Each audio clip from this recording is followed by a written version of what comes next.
मित्रांनो, मी आहे धनस सर. आज आपण एक विषय वेगळा घेतलेला आहे, जे कॉमेडी म्हणजे संपूर्ण देशात जी कॉमेडी ही जी विषय आहे ते विषय गंभीर्याने घेतली जाते. समजा एक प्रत्येक प्लॅटफॉर्मवर प्रत्येक जण कॉमेडी करत आहे किंवा विनोद करत आहे. विनोद हे शाब्दिक असायला पाहिजे, दुसऱ्यांच्या भावना दुखापत होऊ नये, कोणालाही एखाद्या व्यक्तीला दुखापत होऊ नये, मानसिक दुखापत होऊ नये याची काळजी कॉमेडी करणारे जे काही स्टँडअप कॉमेडीज आहेत आणि भरपूर लोकांचे जे काही त्यांच्यावर केस झालेले आहेत त्या सविस्तर सगळ्या पूर्ण विनोद केल्यामुळे जे कोणी अडचणीत आलेत आणि अडचणीत आल्यानंतर त्यांना काय भोगावे लागते आणि कोणत्या पद्धतीने विनोद करायला हवे हे आपण या व्हिडिओत पाहणार आहोत. व्हिडिओ शेवटपर्यंत नक्की बघा. म्हणजे कॉमेडी झालाय की क्राईम झालेला आहे. कॉमेडी करता करता तुम्ही जर एखाद्यांचा भावना दुखापत करत असाल तर त्या स्टँडअप कॉमेडी करणाऱ्या व्यक्तीवर, त्या माणसावरती केस दाखल केली जाते. FIR केसेस सुद्धा झालेल्या आहेत आणि त्याबद्दल आपण आज पाहणार आहोत. याच्यामध्ये वाद काय काय झालेले ते आपण पाहणार आहोत. ठीक आहे. वीकेंडचं मनोरंजन. वीकेंड म्हणजे आजकालच्या धावपळीत प्रत्येकाला हसण्याचा, बोलण्याचा थोडस संवाद कमी झालेला आहे. त्यामुळे प्रत्येक जण शनिवार किंवा रविवार IT क्षेत्रातील लोक, जे अगदी तरुण विद्यार्थी आहेत, विद्यार्थी देशात किंवा काम करणारे जे काही आहेत, त्या सगळ्यांकडे प्रत्येकांकडे अँड्रॉइड आहे, मोबाईल फोन आहे. त्यामुळे त्यांना प्रत्येकांना एक मनोरंजन पाहिजे, तेही हसण्यावर पाहिजे. आणि सॉरी, ही जी वीकेंडची मनोरंजन आहे, ही वीकेंडची मनोरंजन करणारे जे काही कॉमेडी करणारे जे स्टँडअप कॉमेडियन आहेत, त्या स्टँडअप कॉमेडियनना कधी कधी पोलिसांच्या नोटीस तुम्हाला त्या व्यक्तीवर करण्यात येते आणि त्यांच्यावर कायदेशीर कारवाई सुद्धा केली जाते. महाराष्ट्रात आणि देशात स्टँडअप कॉमेडियन्सवर अश्लीलता, हा शब्द महत्वाचा आहे, अश्लीलता आणि राजकीय टीका, अश्लीलतेचा शब्द वापरून अश्लीलतेवर कॉमेडी केल्यामुळे किंवा राजकीय व्यक्ती किंवा राजकीय घटनेवर जर भाष्य केला, त्याच्यामुळे प्रत्येक वेळेला त्यांना कारवाई केल्या जात असल्यामुळे ते संकटात आलेली आहेत. ती का संकटात आली, कशामुळे संकटात येतात ते आपण आज पाहणार आहोत. पहिला वाद आहे 370 ची बिर्याणी आणि क्राऊड वर्क. 370 ची बिर्याणी म्हणजे काय, एक कॉमेडी झालेला आहे. प्रणित मोरे हे एक मोठे स्टँडअप कॉमेडियन आहेत मराठीत. अनस्क्रिप्टेड म्हणजे काय, कॉमेडी करत असताना जर तुम्ही स्टेजवर असाल, प्रत्येक जण व्यक्ती उभारलेले असतात, तर प्रत्येकाला, आता जर तुम्ही एखादे शोज टीव्हीवर वगैरे पाहत असाल, सगळे स्क्रिप्टेड असतं, पूर्णपणे आधीच लिहिली जाते, कोण किती प्रश्न विचारायचे, काय प्रश्न विचारायचं, कसं उत्तर द्यायचं, प्रत्येक वेळेला प्रत्येक गोष्टीसाठी स्क्रिप्टेड असते. पण इथे काय झालं, या सदग्रस्तान जी प्रणित मोरे आहे ते लाईव्ह वर घेत होते आणि कोणताही स्क्रिप्टेड न घेता डायरेक्ट अनस्क्रिप्टेड क्राऊड वर्क करत होते. वाद काय झाला की हिमांशू जांगडा या प्रेक्षकाचा मुलीबद्दल आक्षेपार्ह विनोद केल्यामुळे 370 रुपयांच्या बिर्याणी नंतरची अपेक्षा, 370 रुपयाची बिर्याणी आहे त्याच्यानंतरची अपेक्षा, त्याबद्दल जे काही व्हिडिओ आहे तुम्ही व्हायरल झालेला आहे ते बघितलेले आहात. त्याच्यामुळे अतिरेक काय झालं, डॉक्टर सेजल पवार या प्रेक्षकाकडून पुरुष मृतदेहांच्या शवविच्छेदन म्हणजे काय, पोस्टमॉर्टम करताना पुरुषाचं पोस्टमॉर्टम करतात, त्याच्याबद्दल सुद्धा कॉमेडी झालेला आहे. अत्यंत खालच्या पातळीवर विनोद झाले असल्यामुळे ही जी विनोद त्या मर्यादित असायला पाहिजे. काही वेळेला मर्यादा ओलांडली तर त्याच्यावर परिणाम बघावी लागते. कॉमेडियनची भूमिका ही सगळी, म्हणजे आता हिमांशू जांगडा किंवा डॉक्टर सेजल पवार हे दोघं त्याच्याबद्दल बोलत असताना हा जो व्यक्ती होता प्रणित मोरे, हा सर्व प्रकाराला हसून प्रोत्साहन देत होते. मग ही हसून प्रोत्साहन दिल्यामुळे ते त्यांना सहमतीचं आहे असं पूर्णपणे प्रूफ होतं. त्यामुळे त्यांच्यावर कारवाई करण्यात आलेली होती. त्यामुळे महाराष्ट्र सायबर पोलीस, भारतीय न्याय संहिता BNS आणि IT कायदे अंतर्गत तिघांवर गुन्हे झालेला आहे. जे ऐकत होता तो, जे दोघं बोललेला आहे ते डॉक्टर तो, या तिघांवर महिला आयोग तातडीने दखल घेत नोटिसा सुद्धा बजावली. राजकीय हस्तक्षेप सुद्धा झाला. आमदार मनीषा कायंदे यांची आगामी पावसाळी अधिवेशनात कॉमेडियन्सवर नियमन, हे महत्वाचं आहे. राजकीय लोकांचे जे काही निर्णय आहे ते महत्वाचे असतात, कारण काय, देशातील सामाजिक सुधारणा करण्याचा अधिकार सुद्धा राजकीय लोकांवर असतो. हे रेग्युलेशन, एक नियम, एक अटी आणायला हवा आणि आणण्याची प्रस्तावना सुद्धा, घोषणा सुद्धा त्यांनी केलेले आहेत.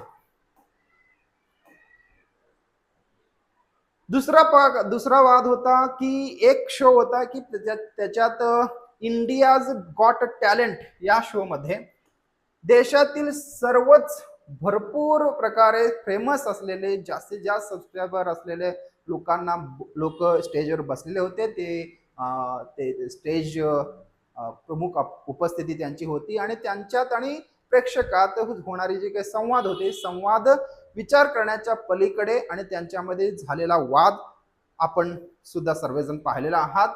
हे 2025 मधील सर्वात मोठी लोकप्रिय युट्यूब टॅलेंट शो झालेला होता, कारण जास्तीत जास्त लोक याच्यात सहभाग घेतले होते आणि त्याच्यात व्ह्यूज सुद्धा जास्त झालेले होते.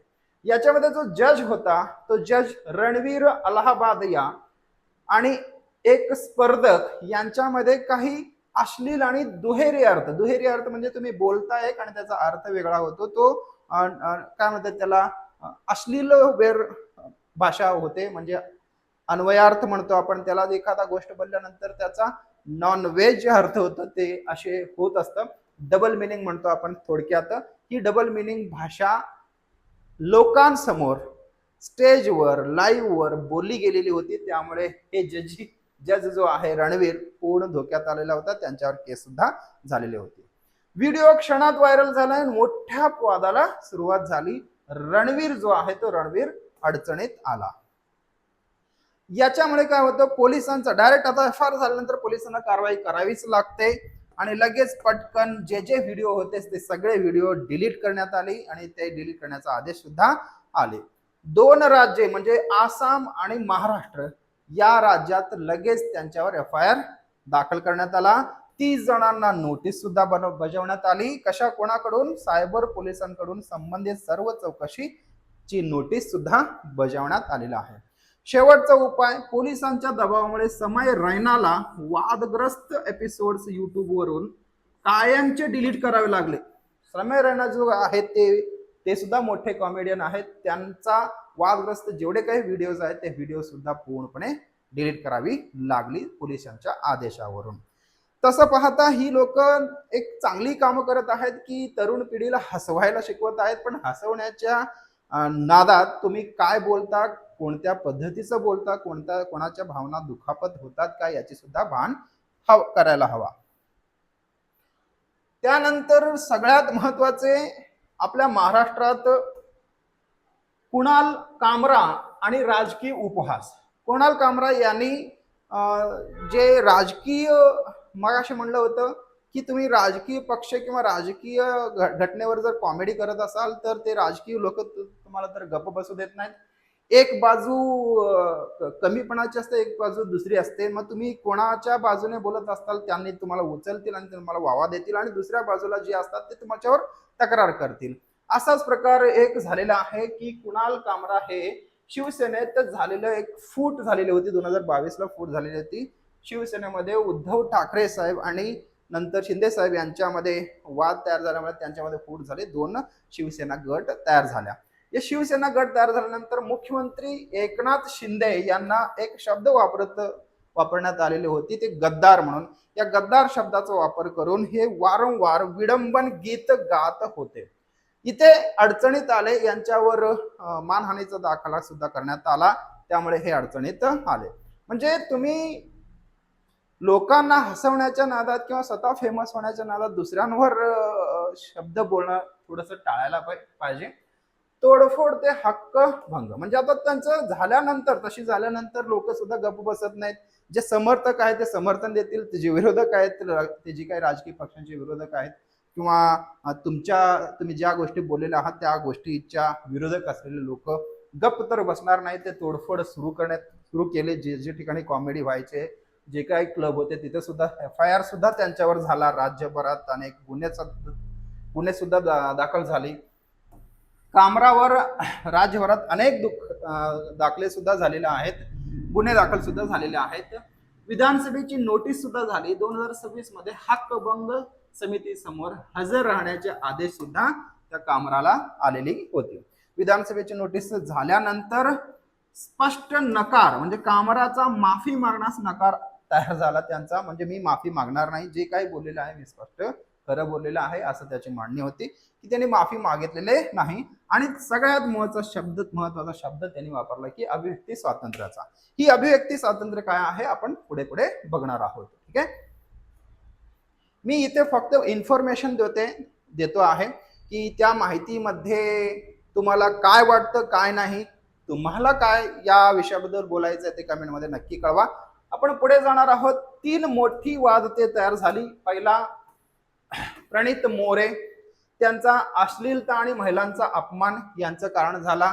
त्यामुळे ते अनस्क्रिप्टेड क्राऊड तयार झाले. अनस्क्रिप्टेड क्राऊड वर्क म्हणजे काय, तुम्ही जे बोलता ते बोलण्याच्या अगोदर विचार करून बोला किंवा आधीच रिटर्न मध्ये तयार करून समोर जो प्रश्न विचारत असतो त्यालाही सांगून ठेवा. कारण हा खरा आहे, कारण तो लाईव्ह मध्ये लोकांसमोर तुम्ही काय बोलायला पाहिजे, थोडंसं प्रायव्हेट म्हणजे प्रायव्हेट असतंच. ओके, त्यामुळे त्यांना FIR नोटीस तयार झाली. समय रैना यांच्या दुहेरी अर्थाचा संवाद तयार झाला. ओके, त्यामुळे त्यांनाही YouTube टॅलेंट शो जो होता ते टॅलेंट शो बंद करण्यात आले आणि त्याचे जेवढे काही व्हिडिओ आहेत ते सगळे डिलीट करण्यात आले. आणि त्यानंतर कुणाल कामरा राजकीय टीका केले, त्यामुळे पॅरोडी गाणे त्यांनी म्हणजे गायले, त्यामुळे त्यांनाही सुद्धा क्लबमध्ये जे काही तोडफोड आहे त्यांची क्लब तोडफोड झाली आणि हक्कभंग नोटीस सुद्धा त्यांच्यावर लादण्यात आली. क्राऊड वर्कचा सापळा कसा होतो बघा, वाद कसा निर्माण होतो. क्राऊड वर्क म्हणजे गर्दी असते, गर्दीत कसा तयार होतो. गर्दी कसं काय मागते, जोश मागते. गर्दी तुम्हाला उत्स्फूर्त करते, तुम्हाला काहीही बोलण्यात काही करण्यास तुम्ही ऍक्टिव्ह होता.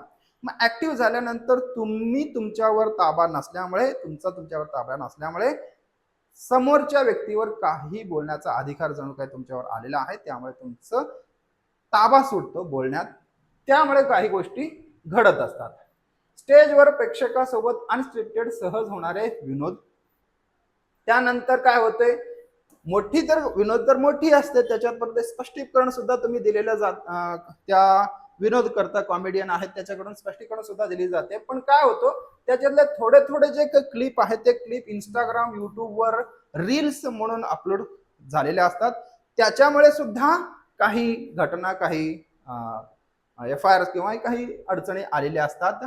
सोशल मीडिया आउटरीच, व्हिडिओ जर चुकीच्या लोकांपर्यंत पोहोचली तर त्याच्यामुळे ज्या लोकांबद्दल तुम्ही बोललेले असतात त्या लोकांकडून संताप व्यक्त होण्याची शक्यता असते आणि त्यामुळे तुम्हाला कायदेशीर कारवाईसाठी तोंड द्यायला भाग पाडते. ओके, त्यानंतर पुढे द चिलिंग इफेक्ट, म्हणजे जे काही कॉमेडियन आहेत ते कॉमेडियन शो करण्यासाठी किंवा त्यांचे काही स्टेज आहे त्यांना गर्दी तयार करायचं आहे किंवा ॲडव्हर्टाईज करायचं आहे, सगळ्या गोष्टी करण्यासाठी काही आर्थिक बाजू लागत असते. ती आर्थिक बाजू पहिला आहे, आर्थिक फटका त्यांना भोगावी लागते. असं नाही की डायरेक्ट उभारले आणि त्यांना स्टेज मिळाले, त्यांना शो मिळाले आणि असं नाही. भरपूर कष्ट करावं लागतं त्यांना, भरपूर वेगवेगळ्या स्टेजवर जावे लागते, त्यांची गुंतवणूक असते. गुंतवणूक सुद्धा स्वतःकडून होत नाही, गुंतवणूक करणारे काही लोक सुद्धा असतात.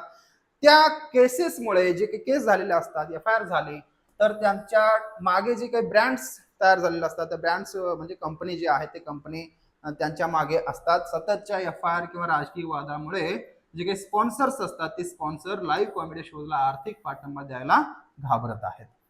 मग पुढे झालेले असतात काही शोज असतात, ते शोज पुढे होणारे असतात. ते होणारे शोज सुद्धा काही जर तुम्ही वादात बसलात तर ते वादात बसल्यामुळे ते परत शो सुद्धा कॅन्सल होण्याची शक्यता. क्लबची तोडफोड होते, काही कारणास्तव आयोजकाकडून शोज सुद्धा रद्द केले जाते. दुसरा भाग आहे तो कॉमेडी करणारा, लोकांना हसवणारा व्यक्ती मानसिक त्रासमध्ये त्याला मानसिक त्रास होत असतो, त्या जाळ्यात तो अडकून बसतो पूर्णपणे. असं नाही की कॉमेडी करणं सोपं नाही आहे, भरपूर अवघड आहे. प्रत्येक वेळेला नवीन नवीन विषय, नवीन नवीन भाग, नवीन नवीन शब्द वापरावे लागतात आणि रोजच्या घटनेवर लक्ष द्यावे लागते. भरपूर कष्ट लागतं. कॉमेडी करणं हा सगळ्यात मुश्किल काम आहे. मग त्याच्यावर मानसिक दडपण येते. काय बोलावे आणि काय टाळावे याच्यावर जास्त जास्त त्रास होत असतो. काय बोलायचं आता काय बोलू नये याच्यावर लक्ष द्यावी लागते. मग त्याच्यामुळे 2 मिनिट थांब. एक विनोद करण्यापूर्वी त्यांना 10 वेळा विचार करावा लागतो. कॉमेडियन्सवर आता प्रचंड मानसिक तयारी झालेली आहे. एक विनोद करण्यासाठी 10 वेळा त्यांना विचार करावा लागतो. आपला विनोद कोणाच्या भावना दुखवाईल का, यामुळे पोलीस घरी येतील का, याची भीती कायम त्याच्या मनावर असते. त्यामुळे त्याच्या करिअर सुद्धा धोक्यात येऊ शकते. सगळ्यात महत्वाचा आहे की शेवटचा टप्पा, की कळीचा मुद्दा आहे की संतुलन कुठे साधायचे. संतुलन कुठे साधायचे. 2 भाग आहेत इथे, लक्ष द्या. 2 भाग आहेत. एक अभिव्यक्ती स्वातंत्र्य. अभिव्यक्ती स्वातंत्र्य काय सांगते, फ्रीडम ऑफ स्पीच काय सांगते, की कलाकाराला उपहास किंवा विनोद करण्याचा, जो कोणी कलाकार आहे तो कलाकार त्याचा ऍक्टिंग, विनोद करण्याचा आणि उपहास म्हणजे एखाद्याचा अपमान करण्याचा सुद्धा त्याचा अधिकार असतो. असं सकारात्मक अधिकार, संविधानात्मक अधिकार त्यांच्याकडे असतो. म्हणून ते या कायद्याचा, अभिव्यक्ती स्वातंत्र्याचा कुमार जो काय होता शिवसेनेसोबत, त्याच्यासोबत वाद झालेले होते, ते अभिव्यक्ती स्वातंत्र्याचा शब्दाचा वापर करून किंवा अधिकाराचा वापर करून त्याने माफी मागत नाही असं म्हणत होते. ठीक आहे, त्यांचा वेगळा भाग आहे. कलाकाराला काय वाटतं की उपहास आणि विनोद करण्याचा त्यांचा संवैधानिक अधिकार आहे असं अभिव्यक्ती स्वातंत्र्य सांगत असते. दुसरी आहे सामाजिक मर्यादा.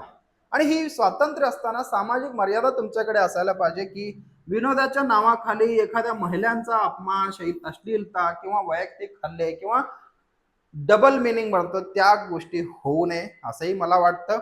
यासाठी भविष्यातील दिशा जे आहे सेन्सर्ड, म्हणजे भविष्यात काय करायला हवे त्याबद्दल सुद्धा आपण बोललेलो आहोत. भविष्यातील दिशा, सरकारी नियम, राज्य सरकारकडून कॉमेडी शो साठी नवीन मार्गदर्शक तत्वे येण्याची दाट शक्यता आहे. काय काय होऊ शकतं ते आपण बोलूयात. सरकारी नियमन येऊ शकते. राज्य सरकारकडून कॉमेडी शो साठी काय नवीन मार्गदर्शक तत्वे असायला पाहिजे तेही येऊ शकतं. रेग्युलेशन येऊ शकतं. कायदेशीर तपासणी, शोज पूर्वी स्क्रिप्ट वकिलांकडून कायदेशीर तपासणी अनिवार्य होऊ शकते. अनस्क्रिप्टेड अंत म्हणजे काय, क्राऊड वर्क करता तुम्ही, उत्स्फूर्त संवादाचे प्रमाण सुरक्षिततेपोटी लाक्षणिकरित्या कमी होईल. म्हणजे जे काही शोज मध्ये येण्याची संख्या असताना त्यांची सुद्धा कमी होईल. कारण ते 3 जण होते, डॉक्टर वगैरे होते, त्यांच्यामुळे ते वाद तयार झाले होते. मग तेही अडचणीत आलेले आहेत. भारतीय कॉमेडियन जे आहेत त्यांच्यावर एक अत्यंत नाजूक प्रकरण आलेलं आहे. त्यामुळे त्यांच्यावर मानसिक स्थिती सुद्धा बिघडलेली आहे. त्यांच्या स्वतःच्या स्वातंत्र्यावर सुद्धा कधी कधी अडचणी येऊ शकते.